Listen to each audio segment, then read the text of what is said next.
I'll admit I did not have a reason. It's just something about him made the hair stand up on the back of my neck. The monsters that live amongst us, hiding in plain sight. I'm gonna tell you a story about two men I encountered within 6 months of each other back in 2016. In comes a man in what I remember to be black scrubs. He interrupts and immediately starts talking to the patient, and I remember him saying something about a specific drug. Now, with me being a nursing student, this specific drug, I think it was DDAVP, see often in a typical specialty. So when I heard him say something about DDAVP, I got very excited because I know I had read about it. And I was like, oh my God, DDAVP is this XYZ. I asked him a question. That moment, he turned around and he snarled at me. It was so strange. And then he flipped back to the patient, answered, said a few more words, and then stormed out of the room. So the patient is kind of startled, very kind lady. She's like, oh my gosh, what was that about? And I was like, I don't know. Now, pause. Mind y'all that I used to be in the military. So I'm not a stranger to the theatrics. Sticks his head back in the room and he motions and he's like, you get out here now. So I go into the hallway to see what he wants and he just starts yelling at me. I don't even remember all of what he said, but he's yelling and he's like going, and then he's like, do you understand what I'm saying to you? And at this point, again, I'm still in the military, so being chewed out, as we call it, or the knife hands by your instructors, like, this is not, if you're in the military, it's just not a big deal. And he's like, do you understand me? And I'm literally like standing with my hands behind my back, kind of at parade rest, and I'm like, absolutely. That's what I said. So he starts storming off and he turns back around and he was like, and don't get crass with me. And he storms off again. So I'm thinking to myself, well, that was strange. I go back into the room to see my patient and she's very startled and very disturbed. She's like, what's going on out there? Is everything okay? And I said, I think it is. And she's like, what's wrong with him? And I said, I don't know. And that was it. That was the encounter. I didn't really put a lot more thought into it. If you know me and my perception, I just figured this is a guy who's having a bad day. I go on with it. Didn't think anything else of it.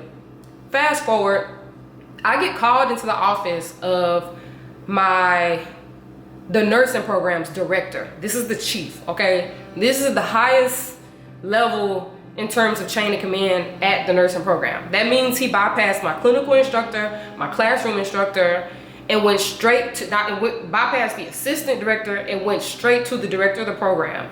Evidently, this man, Joel, wrote a letter, a very long letter, to the head of the nursing program recommending that I be removed from the program because I had did something very disturbing to him and then my attitude was so bad. I guess he didn't feel like I was safe to be around patients, XYZ.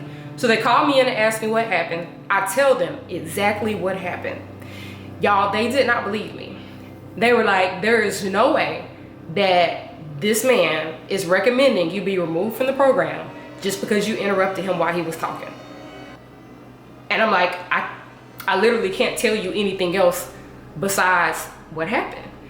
And so this program has like a board that they submit things to. And if you don't nurse in school, you can get kicked out for anything. You can get kicked out for attitude, insubordination. You can be flying colors on all your exams, but if you fail the clinical portion, you fail the whole program, right? And the clinical portion is like, at least 20% of your grade. Nursing school is very subjective in that sense, because if your nursing instructor feels like you are not performing well in clinical, then they can simply fail you. This is why, PLC and minorities have it particularly hard because, the first time I got kicked out of nursing school, I got kicked out, once again, on attitude.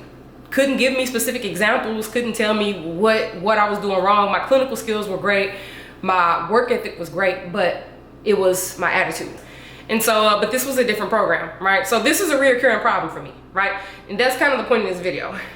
So they end up launching like an investigation, right? Because the chief of my department is such a good man. He could have kicked me out, but he actually investigates, goes up to the hospital, asks around on the floor, and finds out a bunch of stuff that was not related to me. Essentially, the nursing students didn't need to be up on this floor because there was a lot of internal issues going on with the staff. And the reason why I even had that encounter with the physician with no witnesses is because my preceptor was not with me because she wouldn't talk to me. She was just having a bad day, would not talk to me, wouldn't preset me, wouldn't give me an assignment, nothing. And because I'm very proactive, instead of just sitting around the whole day, I decided to just go see patients and see if they needed anything. So that's what I was doing. But I technically was not supposed to be wandering around without a preceptor. So they found out there was a lot of internal issues on the floor. They actually ended up removing us altogether from the floor. Like the whole program was removed from precepting and doing rotations on that floor because of this incident. But I'm not sure what he found out besides the issues with the floor. I don't know what he found out about this particular doctor, but he ended up coming back around to me and saying, hey, the board voted, because there's again a board at the facility, at the school. He said the board voted, you're gonna stay in the program, but I still believe you did something. You know, can't prove it, you know, because there was nobody there, no witnesses, but I just feel like you had to have done something for him to react this strongly to you. And y'all, I kid you not, at this point, I thought about that line in The Crucible when they try to get the man to sign his name admitting to witchcraft, and they say, you know, if you sign us, we won't hang you. All you gotta do is sign saying that you did it. And he chose to let them hang him because he said that, for it's my name and I cannot have another.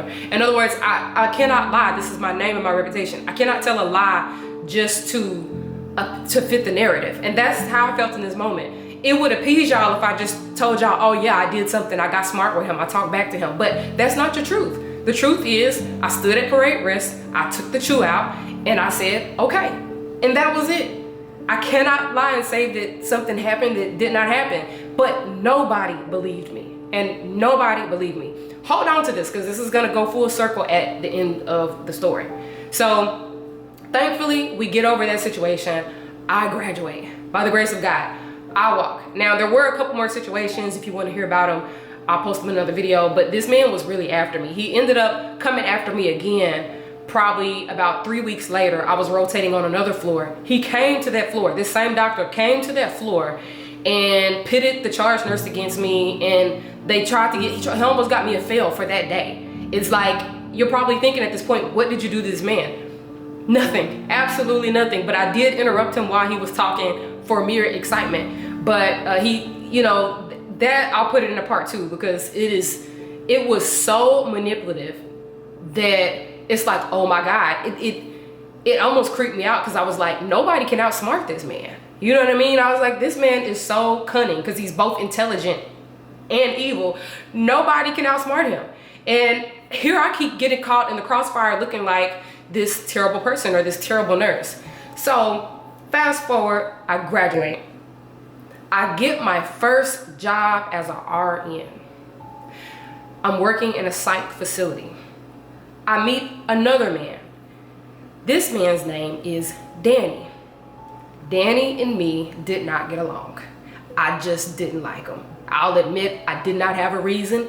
It's just something about him made the hair stand up on the back of my neck every time I saw him. I would work night shift and pull meds for the next shift, and he would just come and stand in the med room while I was pulling meds and just stare at me. And he would say, oh my gosh, you remind me so much of a Haitian. You should come to Haiti with me. I go over there all the time, XYZ. But needless to say, we're always fighting. Me and this man are always fighting. I was at the time working, I floated all the units, but I worked a lot with the adolescents and also the acute psychotic. I would say those are my specialties within psych, because you know, psych has a lot of different specialties. You have depressed people with personality disorders, then you have drug detox units, you have electroconvulsive units, and you have the acutely psychotic, and you have adolescents, and you have children, and you have geriatrics. So my specialties are acute psychotic people and adolescents. So I'm working the adolescent units quite a bit, and he comes there a lot to pick up the kids. He is what you call a milieu coordinator, which essentially means he just makes sure that the units have the least amount of fights, safety issues, just making sure the patients and the staff have everything they need to keep a calm milieu, a calm unit, meaning there's not a lot of violence or danger breaking out, making sure the staff knows how to do proper holds, making sure we know how to de-escalate situations. That's his job. It's very ambiguous. But we're fighting all the time. We're fighting all the time. I don't even like my kids going off the unit with him. You know, within the psych facility, you have movie rooms. You have the playground, you have art rooms, they actually go to school within the unit. Sometimes he would come to my unit to pick my kids up and take them somewhere, and I just wouldn't let them go. I would take them myself, or, you know, I just never took my eye off him whenever he was on my unit. If I was finna go pull meds and then he showed up, I would just wait because I would want to watch him. I just didn't like him, you know, and quite frankly, I wasn't a saint about it. I used to call him all type of curse words and all type of things. And you would think this would scare him off, but it's like he liked it. And he would still come back knowing that I would cuss him out or get irritated with him or what have you. So I remember one night, one of my coworkers was kind of giving me a lecture about him and saying like, hey, you need to learn to be nicer to this man because he's actually done a lot for the unit. He's done a lot for the kids. He's done a lot for the facility. He got them a lot of things we didn't have before. Like, we think you're being a little too hard on him. And my response was, and I quote, F Mr. Danny, F him. I don't give a F. I remember one day, I was just looking at him and I just looked at him and I said, you steal money, don't you? And his whole face turned red and he kind of started to morph into that little snarl, and he just kind of went like that and he just walked off. That was it. He didn't say no, he didn't say yes. Fast forward a couple of weeks after that, Homeland Security comes and arrests him. They escort him out of the facility. So when he kept asking me to go to Haiti with him, what it was is that he was a missionary for the church and they had tasked him with building orphanages overseas. So he had millions of dollars of the church's money and was going back and forth, you know, putting doing these missionary projects. And he had even been jailed before in Haiti and was like held as some type of messiah because he lived in a Haitian jail with 200 people in the cell and, you know, terrible conditions, but he still, you know, loves the kids so much he continues to go back even though he was wrongly incarcerated there. This is after Homeland Security escorted him out, an article came out in the newspaper, and Mr. Danny had been overseas in these orphanages SAing young kids, 5 years old, 8 years old, and he specifically would target the ones who were like deaf or blind, who would be more difficult for them to report him. And if the parents became suspicious, from my understanding, he would get rid of them or fire them or intimidate them or something of that nature. And so it's very disturbing. He admitted to it to somebody. That's kind of how they got on his case. They had been investigating him for several years, and he told some people or a person about it who ended up reporting him, and, you know, Homeland Security got to work on it. Something that was interesting about the news article is that every job that he had was dealing with both money and children. And I mean, every single job he worked, he was dealing with money and children. And he switched jobs frequently and went from state to state and from city to city. And also I remember one of the girls in the units calling him a quote, effing pervert. But because she had a history at SA and she was promiscuous, nobody believed her. But I remember her even agreeing with my disdain for him one day and saying, like, haven't you noticed that he always responds on our unit first? In other words, like, if the adults break out into a fight, he doesn't show up. But if the kids break out to a fight, he comes there immediately and puts them in a hold. If you know what a psych hold is like, you're literally pinning the kids down, you know, on the ground, or at least, you know, they've changed it a little bit slightly to where we more so, we do it a little bit different now. But yeah, so this girl didn't like him either, but people discredited her because, oh, well, she's promiscuous and she's a liar and she this and that. But, you know, these kids a lot of times in the psych ward are extremely gifted, very much spiritually gifted, and they have a sixth sense. A lot of times when they act out, it's because they're reading something on a person's energy that nobody can see and nobody will believe. So I relate to them in that way. And I do well working with, you know, again, the acutely psychotic and adolescents for that reason, because I genuinely do understand them. And they're not as crazy as people think. So I tell this story because for Mr. Danny, I had a nightmare about him here recently. I saw myself being back in a psych facility, and he was there. He was working with children, and I was looking around like, y'all don't see this? Y'all gonna let this slide? And everybody seemed completely oblivious to it, like they didn't care. They were like, well, he did his time. He's been rehabilitated, he can work here. And he was staring at me like, yeah, so what? I can be here. Like, in other words, there's nothing you can do about it. They hired me. And I started screaming in this dream. And I mean, just screaming. And I woke up. And again, this for me was a nightmare. I was so disturbed by it. I wondered if perhaps he had paroled out early or something. So I go to look up Danny, and he's dead.